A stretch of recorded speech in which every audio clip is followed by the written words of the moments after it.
Okay, hello. Hopefully this is working. I've been getting a couple little errors from the old YouTube. How you guys doing? Good morning. And today we're going to have a little no agenda leather chat, but I want to make sure that my sound is working. So I've got my little iPad here so I can test myself. If you guys are hearing me, give me a thumbs up. Let me know how you're doing today. Seems like it's working. Cool. Well, welcome. And we did a no agenda leather chat. Gosh, a few weeks ago, maybe 3 weeks ago, and had a lot of fun doing it. Today I had take a little bit of a half day. So did some work this morning, but I have a doctor's appointment for the first time in a long time. So I thought, I'm killing some time here before that. I thought I'd come and say hi to you guys. I don't have too much to talk about that I have scheduled. All I can say is some stuff that's been happening over the last week or so that's been really, really fun. Oh man, Andy's here. BFET's here. Sherman Tan is here. Good to see you, Sherman. Jaren's here. Good to see a lot of friendly faces. Oh, Jim's here. You loving your Gus, Jim. I think, Jim, you might be the first person to have one of those Gus wallets. And I'm glad that you're loving it. I was surprised. I guess since we're looking at stuff, I'm going to pull up the Gus card case on our site. If I can figure that out. Collections. Yeah, Gus card case. All right, cool. Good to see you, Peter. Oh, you caught a live stream. Cool, man. Yeah, it's kind of fun to do these every now and then. Yeah, Gus card case. Man, I didn't realize we're all sold out. But I think, Jim, yours isn't on here. I think you got one of the private stock ones, but yours is most similar to this Color 8. I was really, really surprised. We develop wallets and it takes longer than I like. But I was just really surprised when I used mine in the Plainsman. So this was actually my wallet. I was really surprised at how great this little guy was. And what I liked about it most is it's wider. So these are my actual business cards in there. And then there's something about the way that they're not like true gussets, but the way that the card holders sort of expand on the inside like this, it makes it really easy to grab stuff in and out of because you sort of squeeze the edge of those card cases or the card slots, and it allows the cards to become a little bit more easily accessed. So I was really just like happy with how this guy turned out. We developed this. We spent a long time considering the flap. See how it's open there, the flap up towards the top, and it closes down on itself. We spent a lot of time experimenting with different ways to close the flap inside. And we did something like a little band. Since we got the internet open, I'm a big fan of Maker flap wallet. I'm a big fan of Maker.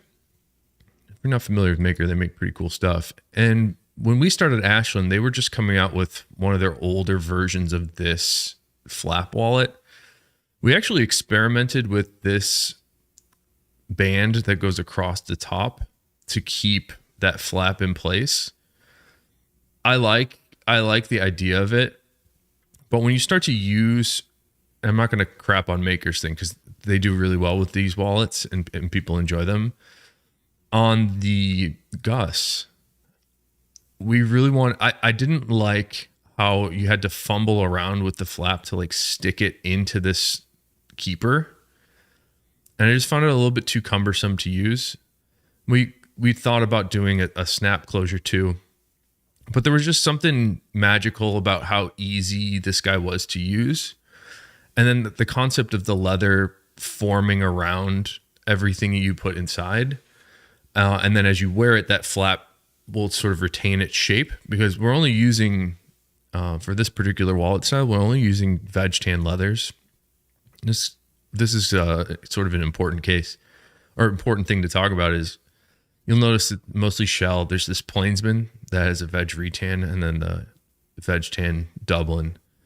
All these veg leathers, when you put them into a position and you start to wear them, and the time, heat, and pressure tends to make the leather keep its shape. So something, there's another really good example, crossbreed, I think it's one word. So crossbreed does leather holsters. And this is like the best example of what you can do with veg. I don't know if they're doing it anymore.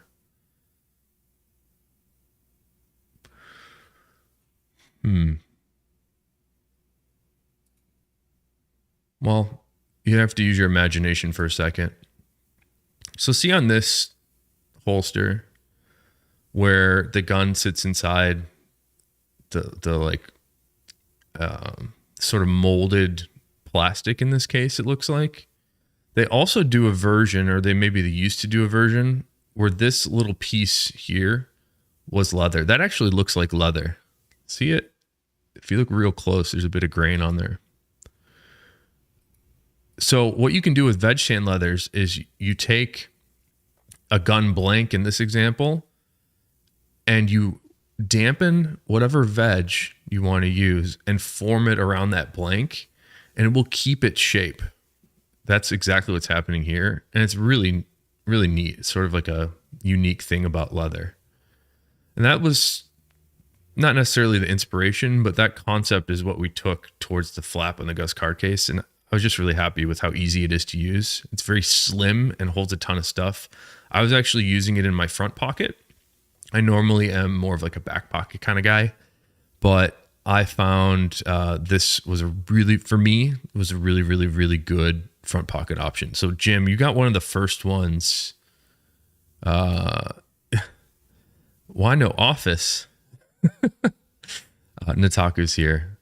I'm taking a half day today to go to the doctor in a couple hours. But Jim, you got one of the first ones of these Gus. I got to get these back in stock. I want to see if this is a product that should stay around for a bit. I think it's different enough and nice enough to where I'd like to have it be more available. I fear that it's a hard thing for me to describe when you get a wallet and it just has this sort of open flap like that, and this is how you receive it. I think it's going to be hard for me to explain properly, like, don't worry that flap is going to close. In fact, for me, when I wore this exact wallet, it took maybe an hour for that flap to start to take form, and the more I wore it, the more it held into place. Oh, I just realized I wasn't showing you the screen. This flap here, this is the exact one I was wearing. Nataku, good to see you, man. Sherman Tan Vic wallet is one of my fave minimalist styles. That Vic wallet is pretty funny because we didn't, a lot of the stuff that we make, and this will be good encouragement for everybody here. A lot of the stuff that we make tends to be like customer driven. So if there's something that you wish existed, email me about it or just message us here, because I take a pretty high value in all that feedback. And even if it's not something we're doing, I'll tell you, hey, we're not doing that right now. But I do sort of keep a tally of what people are into. So, we've been getting a lot of questions for something like a MacBook sleeve. I haven't started doing that, but that's on the list. I get a lot of questions for shell belts. I was working on that concept this morning. So we have a lot of feedback from customers, and the Vic Snap Wallet is one of those examples. So in the United States, I don't know a single person that uses coins any longer, for better or for worse, but we have a lot of customers in Japan that use a lot of coins. So we developed a coin pouch for one of our, we have sort of a distributor, sort of wholesale relationship with a guy in, actually a couple people in Japan, and they were asking for a coin pouch. So that's how the Vic snap wallet came about, and we iterated it a few times, because originally it was pretty small and it was solely focused on keeping coins. We made it a little bit bigger to more easily carry cards. And I'm drinking a ton of coffee today. This is my second pot. Hey, Chewy. I am having a great day. Thanks for coming to hang out. BFET says the Fat Herbie is the god of all wallets.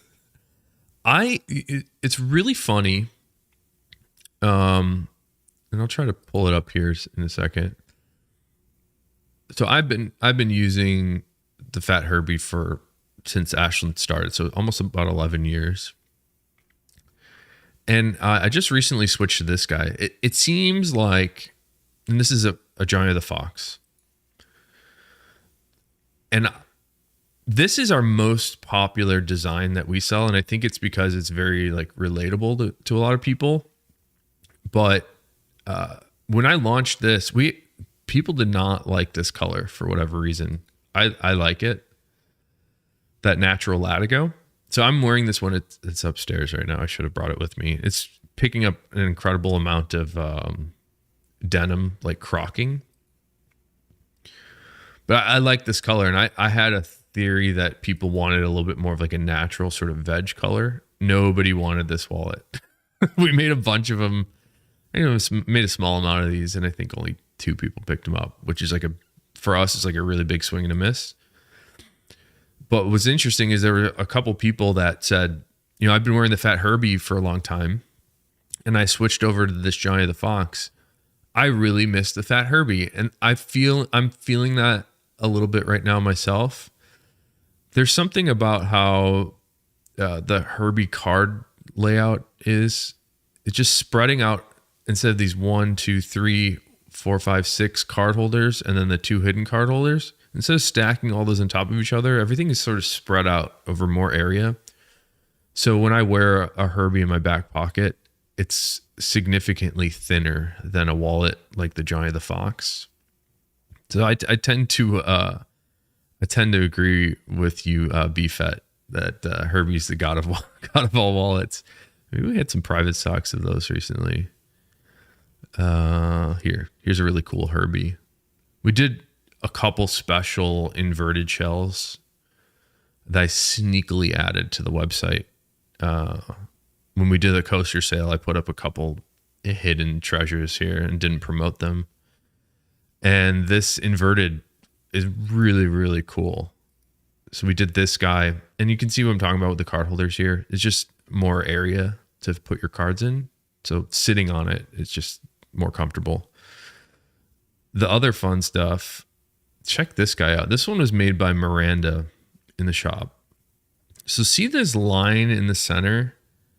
I don't think that was intentionally done by Horween, but it's unique. And we have a really amazing team of creative people at Ashland, and I let them loose. I say, make something that's exciting for you. And I think they saw this sort of crease mark with these little drips inside the crease mark, and they were inspired by that and made this one. They're calling PBJ. So it's inverted violet with the natural inside and out, and then they incorporated those same crease marks into the center of the card holders here to sort of tie it all together. And then the edges of it are also this really neat violet color. So that one was really special. That went really fast. Here's another Herbie, since we're talking about Herbies. This is something I've not seen much at all.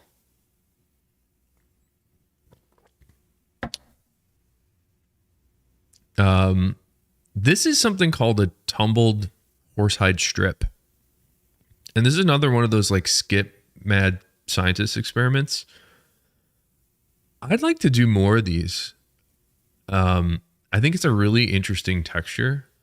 The feel is a bit different. Anytime you sort of tumble a leather and get this pebble pattern, it tends to open up that grain a bit, and you can almost see it in this. That's even lower res. You can almost see how like it's kind of velvety. It feels like a micro suede or something. And this one was successful also. I think Lupe in our shop made this with this interesting sort of like card holder border stitch that we don't normally do. But I like this vibe too. We've got some other pretty awesome horsehide strip stuff. They're not tumbled. But we made some other really awesome stuff that should be coming out within the next week. I'm trying to do another private stock thing. Another thing that we tried that's new, these two belts, we've never done this before, and I think they were incredibly successful. I forget the people that picked these up, but when you get these in person, this belt is stunningly nice in person. It's very, very nice. And I think it has to do with this backer. So that Johnny the Fox I'm wearing in the natural latigo, that seemed like not everybody was into the natural latigo. It's a really good belt backer. So this color contrast here. And then also you're going to be able to see some patina develop on that natural latigo on the inside of the belt. So when you wear it, I expect that to get more beautiful and then more comfortable also. And then we put Chrome Excel on the outside of it. So this 2-layer belt is really nice. It's double the leather and a significant amount more work. So it's much more expensive, which I don't love. And then the other one we did here is 2 rows of stitching. And this one is also strikingly nice, especially in person. The photo does a pretty good job, but like in person, this is a really, really nice looking belt. So that's navy Chrome Excel on top of natural latigo. And the navy Chrome Excel here is actual belt weight, 8 to 9 ounce, probably around 9 ounce thick. And then the liner is 4 ounces thick. So it's like a chunky belt. And there's something about that that appear like just feels very satisfying when you pick up this belt. But also the navy color here, that sort of aqua shade. Excuse me. The aqua shade with this contrast of the sort of like creamy caramel color was really nice. And then we complemented with the stitching. And then this 2 rows of stitching is something that we've not really done either. And I think that really worked. And I'm excited about those. So this, to me right now, like after seeing this, it's inspiring me again to get back into like considering a shell belt, 3-piece shell cordovan belt. Ooh, De Niro's here. De Niro, I saw you leave a comment about coasters and I think they were sold out. I'm sorry about that. Okay, Poppy's got a great question. And by the way, I'm here for you. So if you have any questions, not only would be great to help you answer whatever question, but also would help me out fill the content here. So if you got any questions, I'd love to answer them. And if you have that question, it's more than likely somebody else is thinking the same thing. And people watch these back too. So it's very helpful, not for just this moment with however many people are here, but in the future, couple thousand people watch these. So you might be helping somebody else out in the future. Before I get to you, Josh, Poppy, Josh says, you've been enjoying the English Tan Dublin Tony. That's great. And the Tonys that we've been making in the English Tan, we've been cutting some extra nice Dublin into that. So it's going to get even better. All right. Poppy has a good question here. It says, can you explain the difference between 3 months pit tan versus 2 weeks drum tan? How would a 3-month pit tan Dublin feel like? And that's a really interesting question. And Poppy, if you see this, where are you getting 3 months for pit tan and 2 weeks for drum tan? I'm going to ask you those questions because I wonder if you're referencing some other leather. But I'll get specific with you.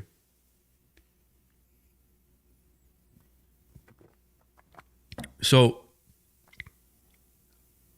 typically, I'll speak from my experience at Horween, the pit tan leather that they do that's most popular is the shell cordovan leather. And the shell cordovan, there's 2 separate occurrences of pit tanning for that particular leather. Each of them are 1 month long. So there's a total of 2 months for pit tanning for the shell cordovan. I know that there's some leather outsole pit tan stuff that takes a significant amount more time.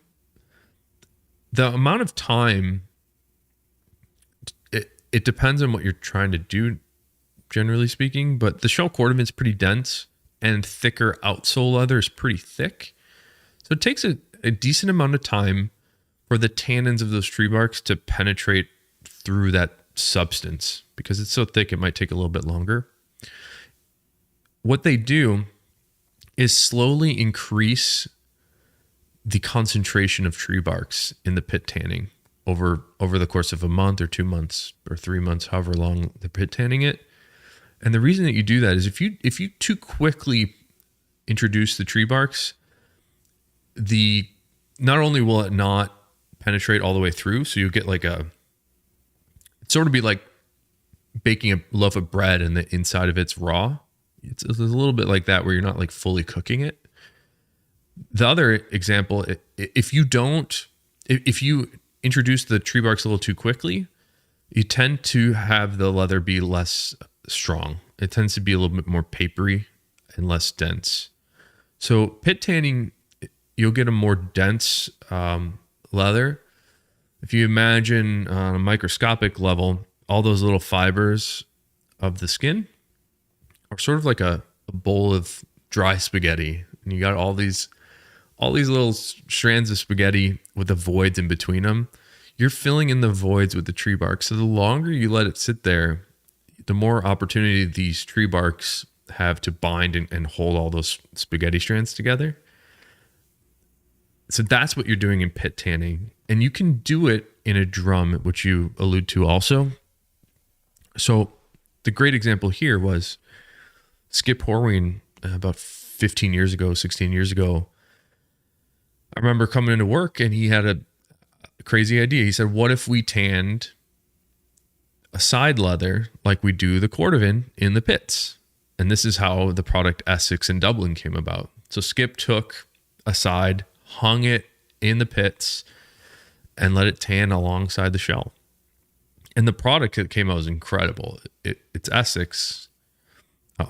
If you put wax on top of the Essex, it turns into another product called Dublin. The thing about that particular Essex that we made for a bit, and I actually think some of the first wallets we did at Ashland may have been from pieces of that pit tan stuff. It's incredibly heavy. It's like so dense and heavy. It was almost ridiculous, but so nice. And in fact, Skip had been talking about bringing that back again, doing some pit tanned Essex. So it's super dense, but it takes a long time to pit tan. There's another thing that you can do is run that sort of same process with the tree barks in a drum. And the drum spins around just like your washing machine. And either it has baffles on the inside of that drum, or it's got little pins to create some action and turbulence in the liquid. And by doing that, you're helping to penetrate all those tannins inside the skin a little bit faster. So you mentioned 2 weeks. The drum tan stuff is usually more like 6 to 16 hours. So it's not weeks, it's measured in hours. It tends to be, in that example of the Essex, it's less dense. It's still super nice. You get a product that's less expensive because you can process it more quickly. And in terms of feel, it's really more about the heft and the mass of it. The pit tan stuff is really heavy. The drum tan stuff is a little bit less heavy.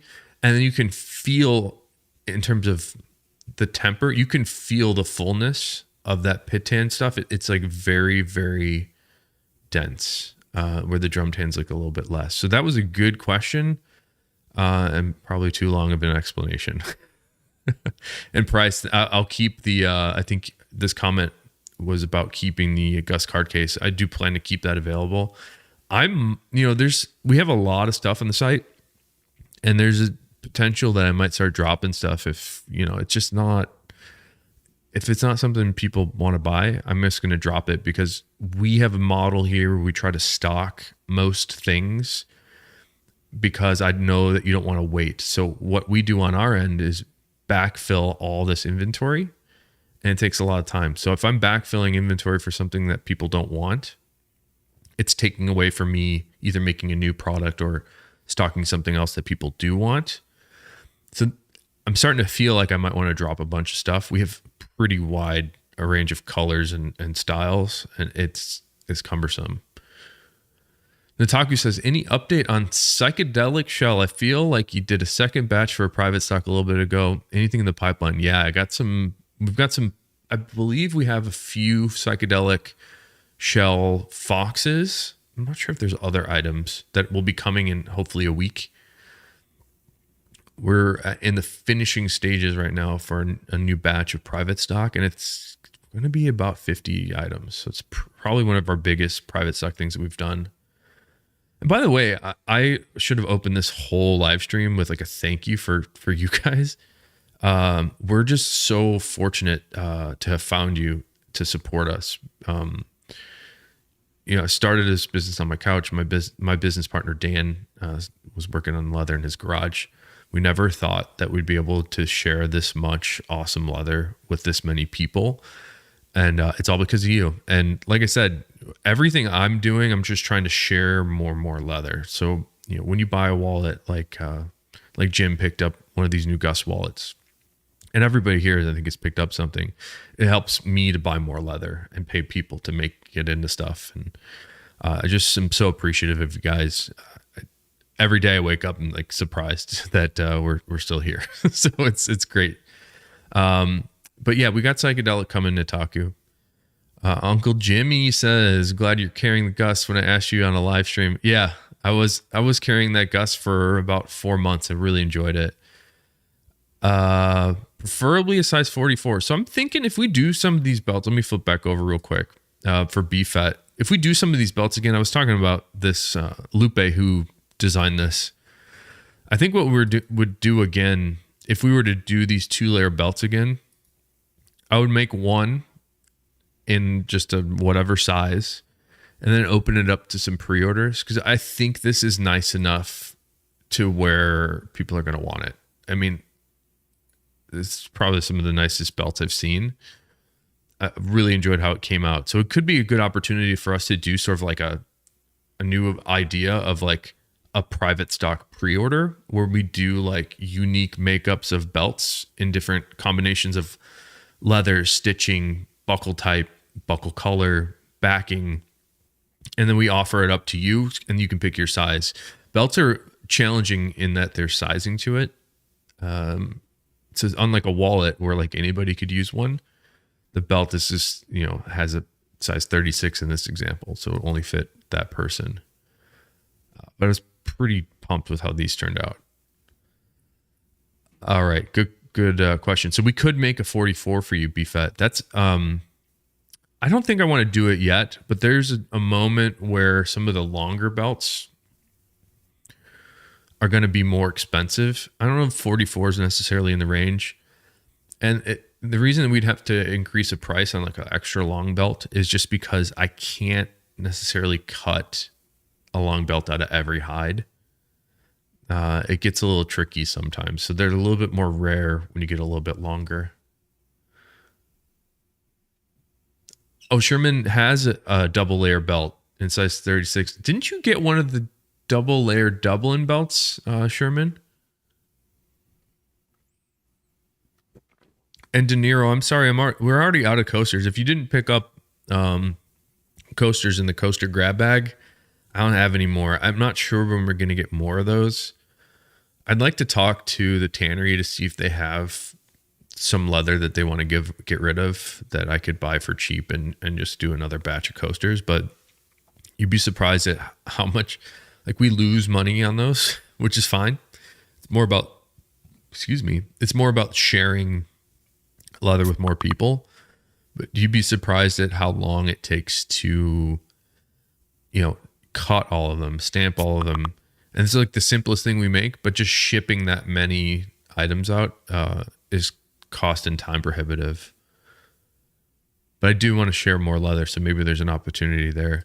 Black shell cordovan belt sounds great, A Monk. I would love to do some shell belts, and I've been this morning I've been been working on it, actually doing some concepts. And we've been talking about shell belts for years. I just haven't successfully made one that I think is better. So let me see if I can find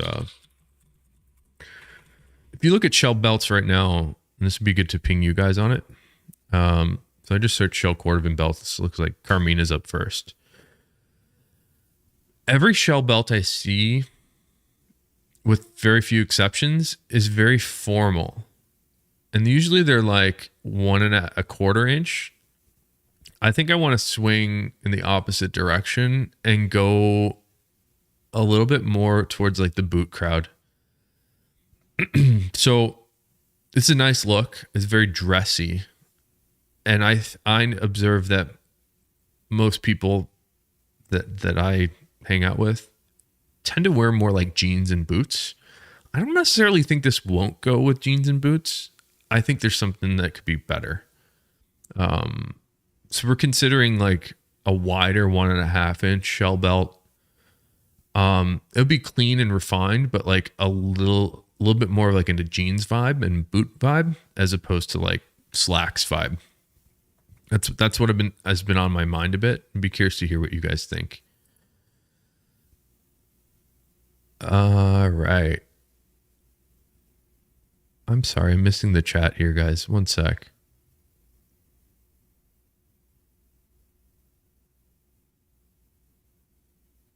Oh, Isaiah Stansberry says, Phil, when are you getting more raw shells specifically for foxes and fat herbies? Right now, I have raw shells and raw natural. I believe we have some raw denim and raw ultra. It might be raw violet, which is the more purple one. So I do have, and raw amaretto, which is a little bit more orange. So I do have some. And for foxes and herbies, I can make herbies on those. For the foxes, I'd have to pair up the interiors with some other leather, because I don't think we have any thin raw shells to make the Johnny the Fox interior. If you want, we can work that out together, Isaiah. I can just hit me an email to phil@ashlandleather.com. And I can give you options for like what a good combination on the inside would be. Josh says, is it normal for a shell to develop a hazy texture and look to it? I'll be wearing that, and will wearing it naturally bring the shine back? I think I know what you're talking about, Josh. I suppose the answer is it depends on the piece of leather. In most cases, if you're starting to see that suede look, it reminds me of when we tumble the shells. Those shells start to open up and become like a little bit like micro suede, like kind of velvety looking. It shouldn't feel rough and like grab you. It should feel like a little bit sueded. If it's feeling rough, that might be problematic. It might not be shell in that specific spot. In my experience, the tumbled shells, the shells that are a bit more dull and hazy and open, actually get incredible patina when you wear them. They just fill right back in and get really nice. If you're getting a hazy texture and look, so a hazy look could be attributed to something like too much polish or too much conditioner. I see that a lot, and I'm guilty of over polishing. Like 15 years ago, I bought some Chrome Excel shoes that I wanted to look really bright and shiny, and I kept adding Venetian cream to it, and it just kept getting more and more dull. So eventually what you start to see is the polish will actually saturate the leather, and then when you keep adding to it, the polish sits up on top, and all you start to see is like white wax polish. That's a hazy look. So it might be too much polish. But generally speaking, naturally, just wearing a wallet and shell that tends to have a hazy texture and look it will start to age well. You might want to try, if it's too much product on top of it, you might want to try a Saphir product called Renomat. It's my understanding that product removes all the finish And then you can sort of like get your natural, it gives you back to baseline and you can sort of build it back up. Andy says, hey, Phil, in some of the videos, I think you talk about calfskin and how it's not really calf. Is that new? And is industry wide? Funny that you should say that. We did have an actual calf wallet that I put up this week. I'll show you what it looks like. I think in the last video, I snuck in the calf Johnny the Fox. So this is true calf. You can kind of see how it's breaking in the middle there. It's a pretty good calf break. Like the grain on the calf is very unique and it's very flat. It's my understanding that once the animal starts to drink anything other than milk, their hides change a bit and they become a little bit more grainy. It's hard to see in this photo, but the inside here is just super, super flat. The grain is like incredibly tight. So this is true calf. And what you're referencing is probably some of the stuff I tried to call out in a subtle way.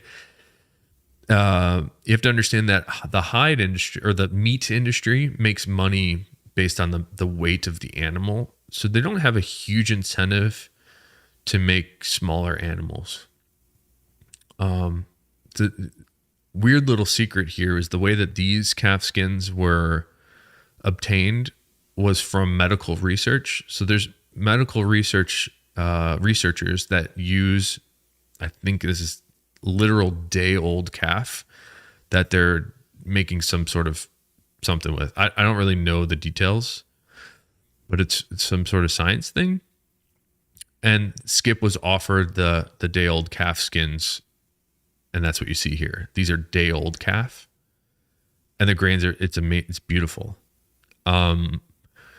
Most calf that you see, like everything Alden sells, they call calf.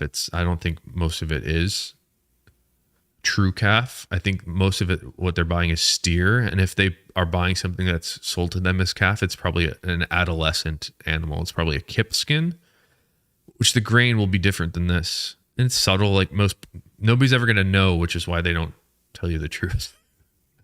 But this is actual, like, you'd have to see the hides to believe it from a shoemaker is what I would say. So say like, hey, you're going to make me a calfskin thing, but show me the hide first, make them prove it. And I guarantee you nobody will be able to prove it. So I could prove it with this. I have the hides. In fact, I showed them on stream once, the calfskins here. It's not necessarily a new thing. The guy that buys hides from Horween has been working at Horween for 50 years. He's the one that told me this. And back 50 years ago, you could get actual calf. I'm not sure when it had changed, but more recently, I think getting true calf is a little bit more like an exotic. But that's a good question, Andy. Sherman says, Phil, do you use any product on the Dublin? I have a Dublin shoe and I'm wondering how to care for it. Dublin is really good at being sort of like a carefree type of leather, and that's because of that hard wax layer that's finished on top of the grain. For me, when I wear Dublin, I don't like to do anything. I like to wear it. I think I would brush it a bit to sort of get the dust off and activate the wax a little bit, but it should be pretty easily easy to care for, the Dublin, and it ages really well. If you see scuffs and scratches in the Dublin, a pro tip is you can take a hairdryer and just blow the heat over the wax, and it sort of melts the scratches right away. It's really interesting. And I keep losing the chat.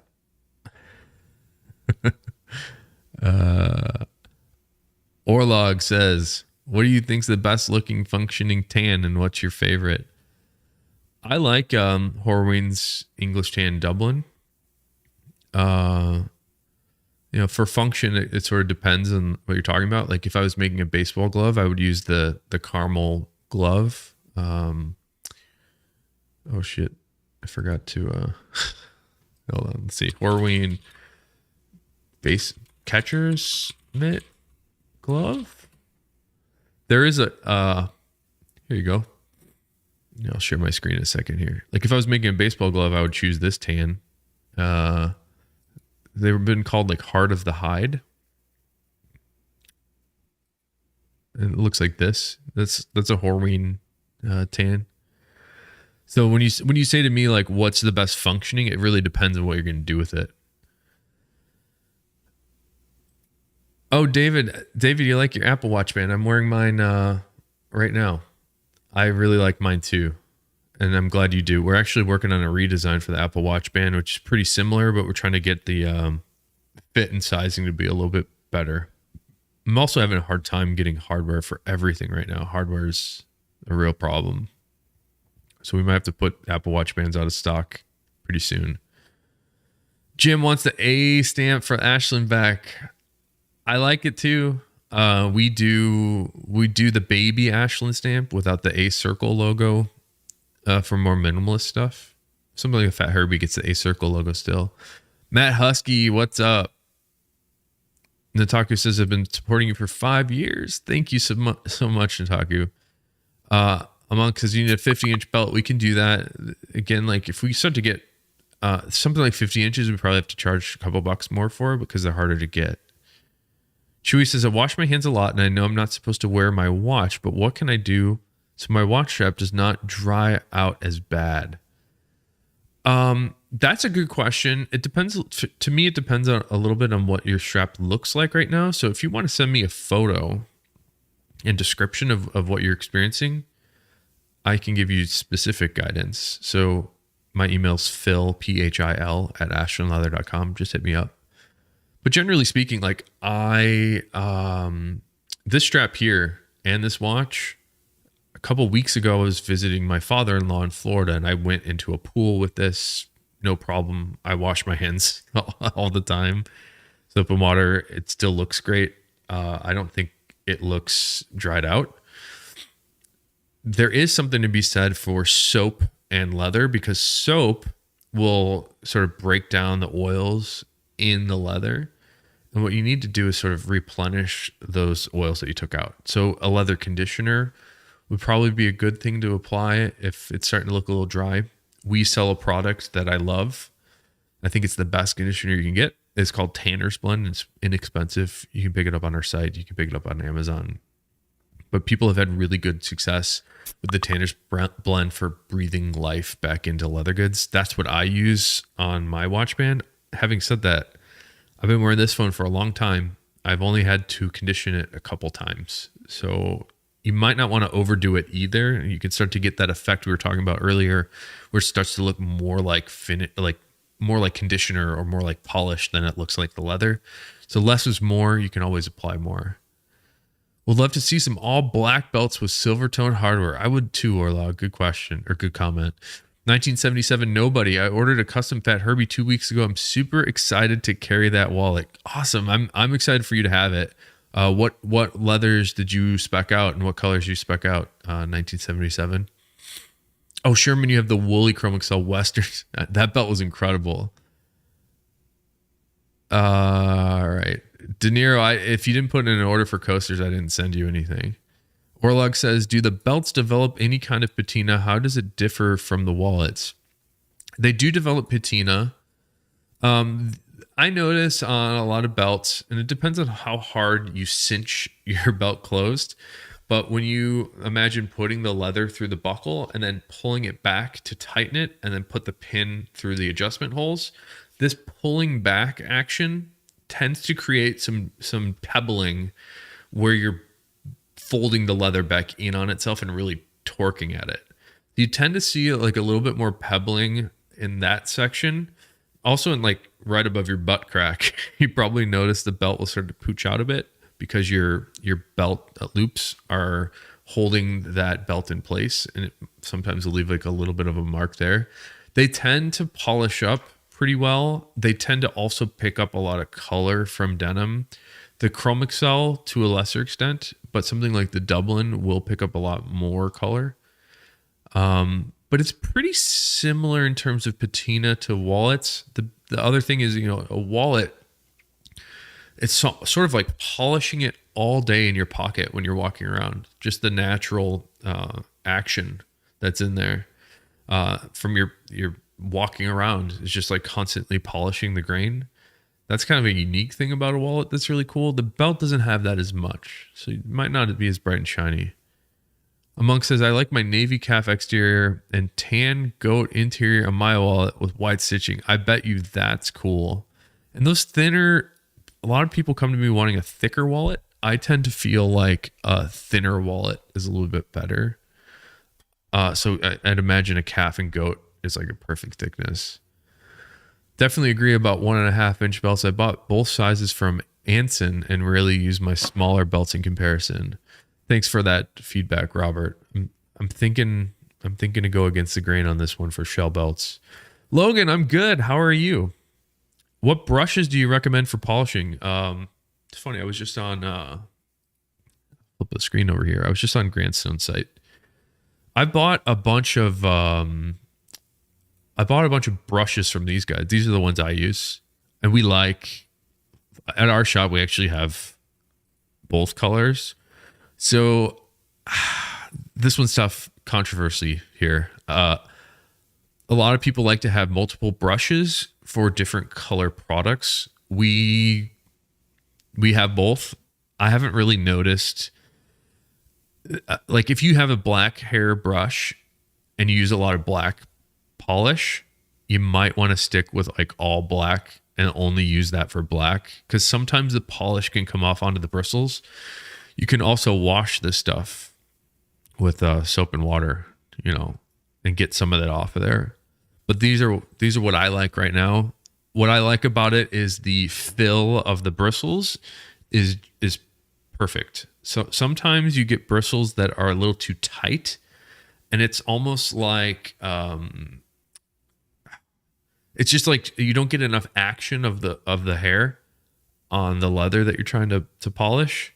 And if it's too loose, you don't get enough pressure. So these are like just like the perfect, and not to plug my buddies over at Grandstone too much, but I really like these particular brushes, and they're $15. I bought a cheapo one from like Amazon. I bought a cheapo one on Amazon. It's not as nice. I forget what it was. It's just get the Grandstone one. Sorry, just get the Grandstone. It's cheap, $15, and they're the best I've used, and I've used a lot of brushes. So that would be my suggestion. Dylan says, would love a casual style shell belt. Thank you, Dylan. I think I'm onto something. Rob and Orlog, the calf thing is really, biology is fascinating, right? Like I have a 1-year-old daughter, and I noticed like once we started feeding, I mean, I don't know if it's a cause or an effect thing here, but I noticed once we started feeding her actual milk and like actual food, like she changed a bit. So I'd imagine it's a similar thing in bovine. Rob says, I've been meaning to ask you ever since you released your first belts. Do you do a custom 1.25 inch dress belt? We used to do 1.25 inch belts. I'm not doing those anymore, at least for the moment. I'm going to add that to my mental queue of requests, Rob. Logan Jolly. I'm glad you hung out with me for that irregular belt thing. That was something we've never done before. Yo, Noah's here. Leather daddies. Yeah, that irregular belt. I like that idea of doing a live stream thing. The logistics of selling product on a live stream was a bit challenging. So hopefully somebody invents like a good way to do that, because I thought it was fun to show you your exact belt and like help you get sized for it live here together. I got my wallet from a custom watch strap maker in London. That's awesome. Maybe it matches your watch strap. Johnny asked, do I carry black chocolate Dublin? I do not. There's a color called dark chocolate Dublin that you might be thinking of. It's pretty dark. Let's see if I can find it.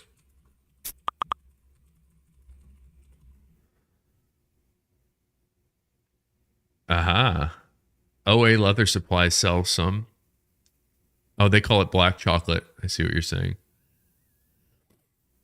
I don't have anything with that, but it's very, very, very nice. I suggest it. And if you can get it from OA, let's see if they still sell it.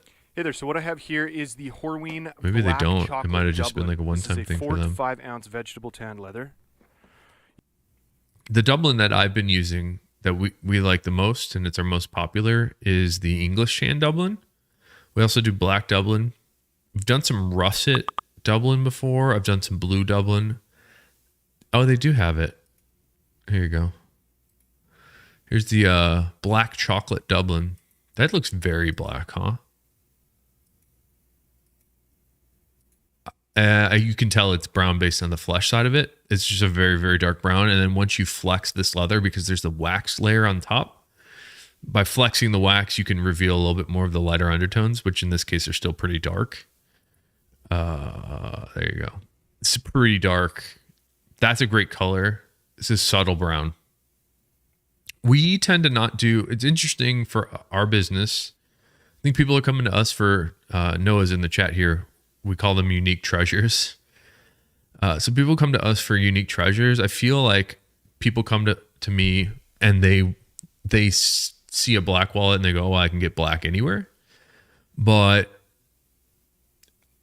the black that we use is really nice. I think the black shell cordovan is the most underrated black, underrated cordovan color. And I feel like the black Dublin is the best black leather around. So I think people come to me, they want something like nuts and unique or a little bit different, or black is like a little bit more straight up. Oh, 1977, a psychedelic shell with hidden pockets. That's going to be awesome. And I'm assuming my brother Matt helped you out with that. I'm glad you picked one up. And thank you again for supporting us. What's my favorite leather knife? Okay. Tobias is a good question here. We have a bunch of legit knives. You're going to be upset by this response, but we've found just like the, what are they called? Just like breakaway razor blades to be really good. Mainly because we're trying to do stuff quickly and those are really sharp. The what are those called? The snap sort of razor blade things that retract. The thing that they're not great for is cutting thick leather. So we have other, like handled knives. But to be honest, like we're not huge on knives. A lot of it is done with like X-Acto knife and those breakaway. Like if I'm clicking out leather and I need to trim something up, we'll use just like one of those like I don't know what they're called. Pocket razor blade things. Logan Balding says, and we do hand cut some stuff, Tobias. So we do use knives. We try to make a lot of stuff as good and precise and quickly as possible. So we've noticed that spending the extra money into building a cutting die for most things gets us a great result. And it costs less money that I don't have to pass on to our customers. Logan Balding says, I have a very thick Chrome Excel carry-on bag from Saddleback. Saddleback does Chrome Excel? Whoa, okay. Do they really? No way. I would be really surprised if they do Chrome Excel. They maybe just mean their Chrome Tan stuff. Sorry, I don't want to call you out, but if they did Chrome Excel, that'd be really exciting. Anyways, you have a Chrome Excel Saddleback bag that you like to clean and polish. It's so heavy and unnecessary, but it's beautiful. I don't know which brush you use. Yeah, try brushing first is really good, especially if it feels really rich and oily. Just give it like a little bit of a brush. If it's still not giving you an effect you like, I think the next thing to try would be to I would wash it with like a mild soapy water and then condition it. If that doesn't look great, in addition, add some like neutral color polish in a light amount and brush it after that. Jaron Ellermeyer says, why does some of Horween's leather have dye splatter on them? Are they mistakes or intentional? Really great question. Last week we had the group from the Stitch Down come by. If you're not familiar with Stitch Down, this is a really cool website. They talk a lot about leather and boots and shoes and stuff. They're also doing this thing. Here's their Instagram. So this is the group that came by my shop and Horween last week. So here's from the visit at Horween. They went to, this looks like at Mild Blend. This looks like Tannery Row. Don't know where that is. This is Dashing Chicago that they visited. Here's me in our Ashland shop doing a little presentation. What a great group of people. If you're not familiar with Stitch Down, check it out. They also are doing this thing called Stitch on Patina Thunderdome that I'm participating in. In fact, I think my boots are on here somewhere.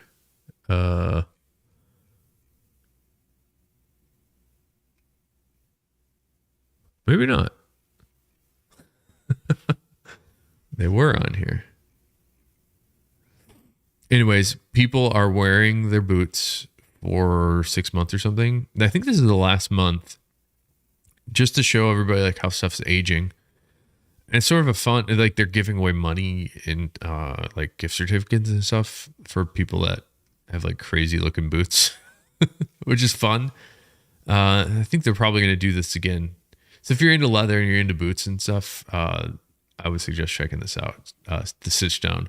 But these guys came through. I walked through on a tannery tour, and this question came up where you're talking about the dye splatter. Like, is that random or not? And the answer is yes and no. So at first, walking through the tannery, Dan and I were there every day. We would see all the different pieces of shell cordovan as they would come through, and we would grade them out or, do some of the processing on them. And we noticed that the unintentional side would sometimes pick up this cool dye splatter or different like coloring. And we liked it. So we actually intentionally asked them to make it that way more for us, where they are able to achieve more splatter. We were doing something on the Color 8 reverse called Dexter style. It sort of looks like a blood splatter or something.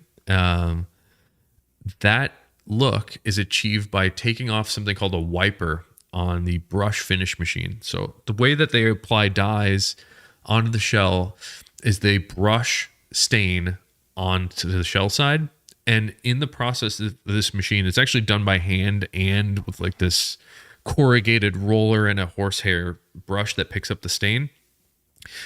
Imagine like a big cylinder of a horsehair brush sitting in a pan. Actually, I think it's boar hair that picks up the dye and it coats it onto the shell. But you need something to feed the leather into the brush, and it's called a feed roller.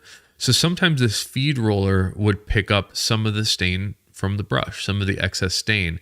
So they built a wiper to wipe off the feed roller. And if they don't have the wiper set properly, you will get the dye splatter on the unintended reverse side of the shell. So the answer was it shouldn't be that way. They're trying to keep that clean, but we liked it, so we asked them to do more of it. Oh, Dane, you picked up the PB&J. We were just talking about that. I'm so glad that you picked that one up. That's one of the first private stock wallets that are. We've got a new person that came to work in November that's still working, and Miranda's incredible. Miranda made that wallet for you, and we've been raving about it for a while now. Robert says, congrats on fatherhood. I noticed a change in diapers when my son went away from just milk. Yeah, I think I know what you're talking about. Are you guys going to carry the Arabica Lux again? I actually have about a half side of Arabica Lux. So if you want something, hit me up, Jordan. Have you ever done hand stitching on the belts? We haven't. Actually, yeah, we have. But it's probably not in the same way that you would think of it. We basically do like quick little whip stitches, like you might see on some more simple watch straps. But they're not stitched down the side of the belts like you might imagine most hand stitch stuff is.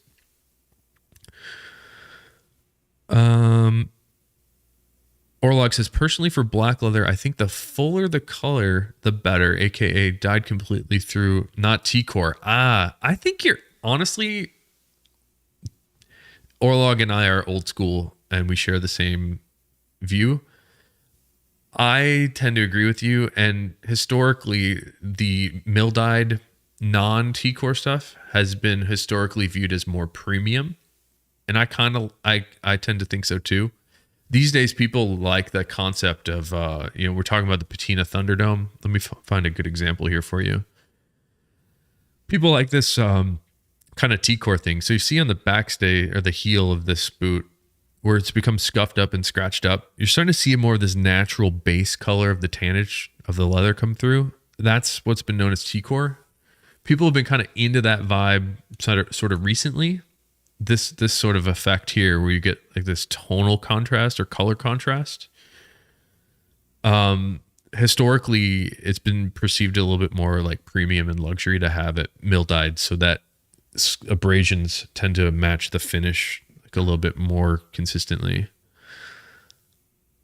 Poppy says, please ask Skip to bring back Pit Dublin. I will actually, if we get off this chat here, I'll ask him. And I gotta take off here in a sec.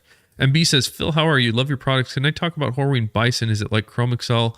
And how do I care for it? Don't remember if I've done anything with it. We've made some Bison stuff before. We've made some Bison Dublin, which is really nice. The grain texture, and I call it figuring on the leather for Bison, is much more dramatic and pebbled. It's sometimes we call it the epic texture.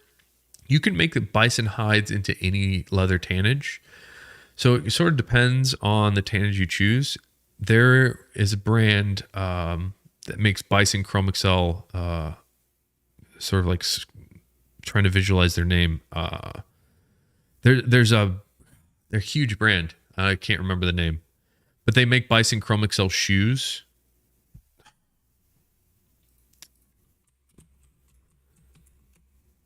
It's gonna break my brain.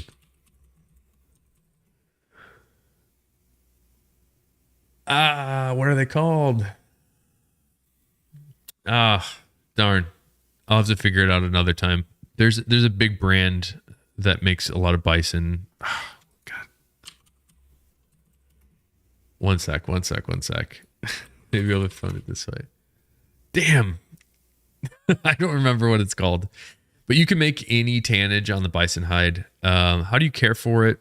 It depends on the tannage a bit, but most leathers, all you really need to do is sort of brush it to sort of clean it off and bring back the luster. If you have a specific Bison product that you're wearing that you want some guidance on, just send me a photo to phil@ashlandleather.com. Send me that photo. Tell me what you don't like about it. Maybe I can give you some specific guidance. HS Trask. It is Trask. Thank you, MB. Thank you so much. I think they went out of business, actually, is why I probably couldn't find them. But HS Trask was making a lot of Bison stuff from Horween for a while, and Bison Chrome Excel. Dylan says, thinking about getting a pair of whites boots and black wax flesh. How do you feel about... Oh, so Dylan, this is sort of what we were just talking about with this T-core concept. If you like the way that that sort of T-core vibe looks like, let's see if I can find it. Black CXL patina boots. Some of the coolest looking boots I've seen are black. Here we go. Hell yeah, this is incredible looking. And if I can find the photo, I'll show it to you. Here we go. These are a pair of Viber. Where did the photo go? Damn.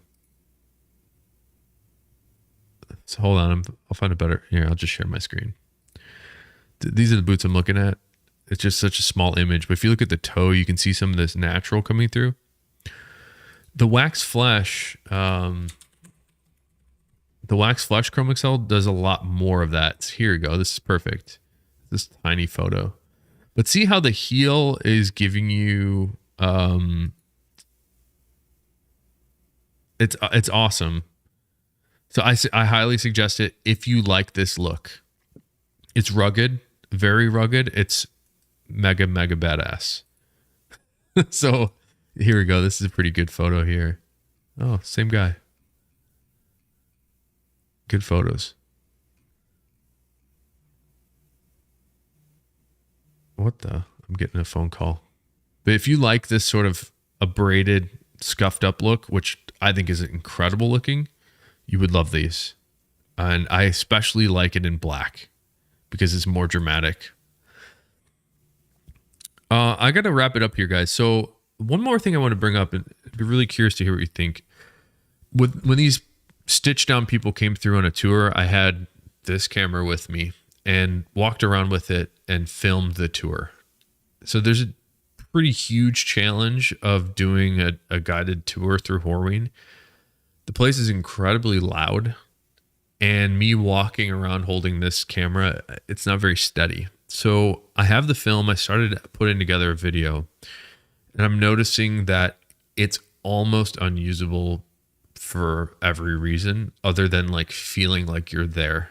So imagine a tannery. Tell me if you'd like this. I have a video of a tannery tour where you're in the group of the tour that's being led by Skip Horween.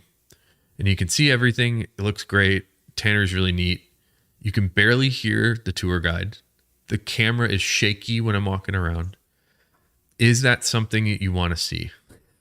Because putting it on YouTube, I'll do it. I don't care.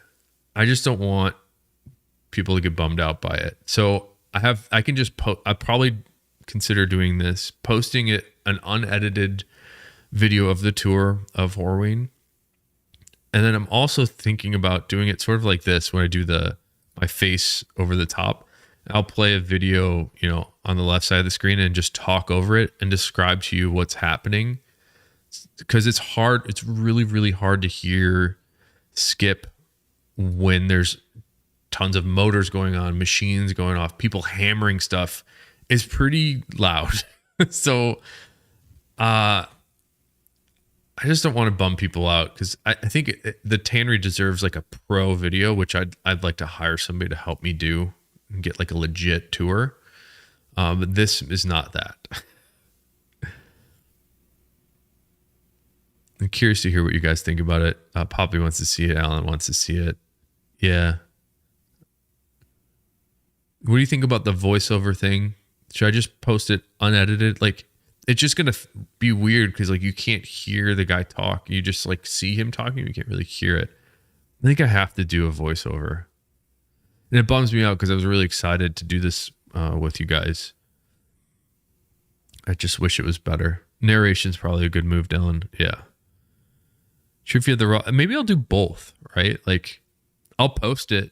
It's shaky as hell. The audio is really crazy. And, when you see it, you'll see what I'm talking about. Maybe I'll do both. Because why not, right? It's YouTube. I'm curious why the particular one you have. Dane, we don't always hot stamp every item we do. You're talking about the PBJ. That was our, the person that makes. So let me try to describe that. So the way that the private stock works is I've created an environment at the Ashland workshop of trying to create it where people can just be creative as possible. So what I do is I give them the time and I give them the space and I give them the tools and materials to like fulfill a vision. So in this example, like I just collect the leather and hold on to it. It's very expensive for me to sit on all these different leathers. But the idea is that somebody on the team will have some time, feel inspired, want to make a custom private stock thing that they like. So that's my only directive, is to make something that's really exciting for you. So Miranda saw this shell and created it exactly the way she thought it would look most awesome. And they chose to not have any stamps. So there's no particular reason to do it other than that's what they liked. Like, here's a fun example of one that, surprisingly, this is still here. It's pretty expensive and a little different. This is a epic natural shell cordovan with natural gator and psychedelic cigar shell interior. So this is one that Lupe made. Lupe really likes these long wallets because of the huge context on the outside. So see all that crazy texture? one of the more dramatic pieces of natural shell that I've seen. So Lupe was inspired by that and made it into this. And then also Lupe had a concept for making it a little bit simpler on one side and just had one little card pouch on this side with like the open slot underneath. And then they used this, I think this is actually, this natural gator here is actually veg horsehide strip with a gator texture on it. So those are on the top. And then underneath here, this is the psychedelic cigar. So Lupe just liked the way it looked and made it. Same with something like this. You know, hey, I like this little horizon line of the tan with the blue. That's neat. And the magenta on top. So it's a fun way for people to just experiment. So that's one thing that we do. And the other thing we do is something like this Bugs Marin, where it's just like a leather that we don't carry it's harder to get. It's a little bit more rare colors. That's what private stock is. It's stuff that we don't normally do. Red chamois here on the Key Buddies. These turned out great. This is something we don't normally do. It's a private stock. And same with the valet trays. Something that, I'm surprised these are still here, to be honest with you. This Papaya Ruffian, I should do more Ruffian leather. The way that the Ruffian ages is just about as good as it gets. I think it might be the best. And this Papaya is really, really good. I haven't really tried to like describe this more, but I think if you were to see the Papaya Ruffian in person, or if any leather crafters are here and you have an opportunity to pick up some Ruffian, it's incredible. It's like, I always talk about Chrome Excel being a hot stuffed leather. The Ruffian is similar, but instead of being hot stuffed, it's done in a process called wet stuffing. So the big difference between hot stuffing and wet stuffing is this. Hot stuffing means that you're using a steam heated drum to heat up more natural waxes and impregnate them into the leather. So something like beeswax is not water soluble. So you have to melt it with steam in order to penetrate it through the leather. Something that's wet stuff like the Ruffian here, you can do that with emulsified oils and fats and fat liquors. So it's done with water instead of like steam heating it. But the biggest character difference that I noticed on the Ruffian is it's very, very flat grained because I think it's actually paste dried. And that might be why it's such a flat grain. It's really, really nice. So anyways, if you get a chance to pick up Ruffian, you should do it. All right. Thank you guys for the feedback on the voiceover thing. I'm a little embarrassed about the video quality, which is why I'm even bringing it up. It's not pro at all, and I wish I was better. I need to figure out how to use my gimbal to keep the camera a little bit more steady. But the biggest thing is the audio. It's like so noisy, and everybody's wearing a mask, so Skip's talking through a mask, and it's real quiet. It's hard to hear him in most parts. I try to get all close to him so you can hear it, but the camera audio is from the camera. So if I want to show you any of the room, you can no longer hear the tour guide, and it was a mistake. Should have mic'd him up. Dylan, you're welcome. Robert, thanks for coming to hang out. Dane, thank you so much for picking up private stock. Tony the Ant Dane, I really appreciate your support. Get a drone. Orla, great questions today. Sherman, so good to see you. Alan is here. Poppy was here. A Monk was here. Matt Husky. Alan, MB. Who else did I miss? Thank you guys so much. I really appreciate you spending an hour with me. And I'd like to do this again. So until next time, guys, I hope you have a good one and take care. See ya.